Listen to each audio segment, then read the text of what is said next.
का मौसम आ गया है। जब मौसम आता है तो बढ़ती रहती है। सुप्रीम कोर्ट में एक जनहित याचिका दायर हुई है, जिसकी सुनवाई चीफ जस्टिस DY चंद्रचूड़ साहब, न्यायमूर्ति JB पारदीवाला और न्यायमूर्ति मनोज मिश्रा की पीठ कर रही है। 7 अक्टूबर को हिंदुस्तान में छपी एक खबर है। ऐसी कई खबरें हैं। याचिका में कहा गया है कि जितनी भी सुविधाएं दी जाती हैं मतदाताओं को, ये टैक्स पेयर के पैसे से दी जाती है और कोई भी फाइनेंशियल बिल जो पास होता है वो विधानसभा से होना चाहिए। अब ये लोग आकर के बांट देते हैं, फिर वादा पूरा करने के लिए जनता के पैसों की बंदर बांट करते हैं, जिससे तरक्की भी रुकती है और यह रिश्वत देने के बराबर है।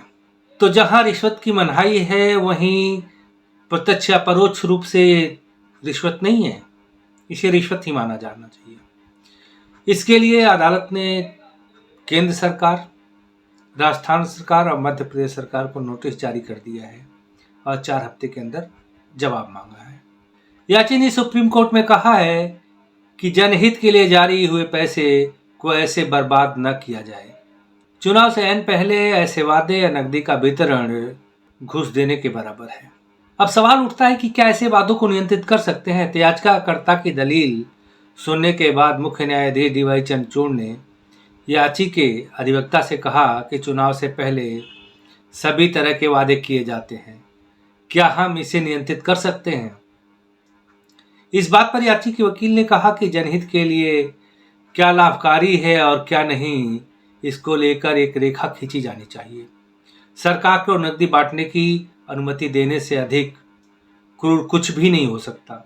चुनाव शुरू होने से 6 महीने पहले ऐसी चीजें शुरू हो जाती हैं, तो इस पर रोक कैसे लगेगी? यही नहीं, आगे देखिए, रेवड़ी संस्कृत का रोग, ये जागरण में 7 अक्टूबर को ही छपा हुआ है। यह अच्छा हुआ कि सुप्रीम कोर्ट ने विभिन्न राज्य सरकारों को ओर से की जाने वाली लोक लुभावन योजनाओं का संज्ञान लिया है। अदालत बहुत कुछ चीजों का संज्ञान लेती है, लेकिन क्या ऐसा हो पाता है कि वो पूरा हो जाए? नहीं हो पाता। भारत जैसे देश में करोड़ों निर्धन है, जहां जन कल्याण की योजनाएं चलनी चाहिए इन निर्धनों के लिए, शिक्षा, खाना पीना, ये सब मुहैया कराओ, लेकिन पहले कर्ज लेकर के खा लो, फिर इसके बाद माफ हो जाए। उत्तर प्रदेश में भी ऐसी एक परंपरा चली थी हमारे इलाके में कि जब मुलायम सिंह आए थे कर्ज माफ हो जाएगा, तो जो गरीब थे वो कर्ज नहीं ले पाते थे। कर्ज कौन लेता था? जो बड़े लोग हैं, पढ़े लिखे लोग हैं। जैसे चुनाव आता था, इनकी घोषणा होती थी, तब वो 2-4 लाख कर्ज ले लेते थे। सरकार आ गई तो माफ हो जाएगा, और सरकार नहीं आई तो फिर क्या करना है? चुकता कर देंगे। और ऐसा बहुत फायदा उठाया गया। तो एक सरकारी धन का बर्बादी का एक अनर्गल तरीका लोगों ने ढूंढ रखा है, और ढूंढ नहीं रखा है, ये राजनीतिक पार्टियों ने उनके हाथों में पकड़ा रखा है। अभी आप देखेंगे कि प्रियंका गांधी जी मध्य प्रदेश में क्या घोषणा कर रही हैं? 1 से 12वीं तक स्कूल में निःशुल्क शिक्षा। ये आज करने की जरूरत है। अगर शिवराज सरकार ने नहीं किया है और पिछले 50 सालों में नहीं है, तो शर्म की बात है। सरकारी स्कूलों में 12वीं कक्षा तक की पढ़ाई मुफ्त होनी चाहिए। अब देखिए, पढ़ाई मुफ्त करवाना ठीक है, किताबें दे दो। आगे जो प्रलोभन है वो खतरनाक है। ये अपने पक्ष में संदेश देने के लिए कितना गलत प्रचार कर रहे हैं कि कक्षा 1 से 8 तक के छात्रों को हर महीने 500 रुपये स्कॉलरशिप, 9वीं और 10वीं के छात्रों को लिए 1000, और 11 और 12वीं के लिए 1500 रुपये महीने की स्कॉलरशिप दी जाएगी। ये पैसे कहाँ से आते हैं? अगर ये वादे करने हैं तो पार्टी फंड से दो, टैक्स पेयर के पैसे की बंदर बाट करते हुए। और इसमें यही नहीं है, भाजपा भी शामिल होती है, मैं किसी को नहीं छोड़ रहा हूं, हर पार्टी। तो क्या इस पर नियंत्रण करने का समय नहीं आ गया है? आगे क्या कहती हैं कि 100 यूनिट बिजली खर्च करने पर बिजली बिल माफ, और 200 करने पर हाफ। यह आप किसने लगाई? यह आप केजरीवाल जी ने लगाई। और अभी आग जल्दी बुझने वाली नहीं है अगर माननीय कोर्ट इसमें दखल नहीं देता है तो। अब माननीय कोर्ट के दखल से चुनाव आयोग को इसका एग्जीक्यूशन करना चाहिए, अन्यथा ये बहुत घातक परंपरा बनती जा रही है समाज के लिए। किसान सम्मान निधि एक चली है, उसकी हालत बता दूं क्या है। मेरे पिताजी के पास 4 बीघा जमीन थी, 6,000 रुपए उनको मिलते थे।